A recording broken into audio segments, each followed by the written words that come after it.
یہاں ہماری سوسائٹی میں ایک بات دیکھنے میں آتی ہے کہ جب کوئی آدمی مر جاتا ہے تو اس کے وارث اس کی دولت اور اس کی جائیداد کے ملنے کے انتظار میں رہتے ہیں، لیکن اگر مرنے والے کے ذمے کوئی چیز باقی رہتی ہے، کوئی قرض باقی رہتا ہے، تو اس کو ادا کرنے کے لیے کوئی آگے نہیں بڑھتا، جبکہ اللہ کے رسول صلی اللہ علیہ وسلم کی حدیث ہے کہ اگر کوئی شخص مر گیا ہے اور اس کے ذمے روزے کی کوئی قضا ہے تو اس کے جو وارث ہیں ان لوگوں کے لیے ضروری ہے کہ وہ مرنے والے کے چھوٹے ہوئے روزوں کی قضا کرے۔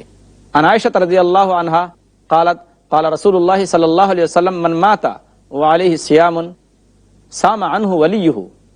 صحیح بخاری حدیث نمبر 1952۔ اس حدیث کا ترجمہ یہ ہے کہ جو شخص مر جائے اور اس کے ذمے روزہ ہو تو اس کے وارث کے لیے ضروری ہے کہ روزوں کی قضا کرے۔ اس لیے ناظرین میں سے کسی بڑے کا، ان کے جاننے والے کا انتقال ہوا ہے جن کے وہ وارث ہیں، تو ضروری ہے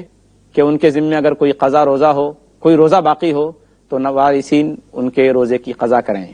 یہ ان کا بنیادی حق ہے، وہ ادا کرنا ہمارے لیے ضروری ہے۔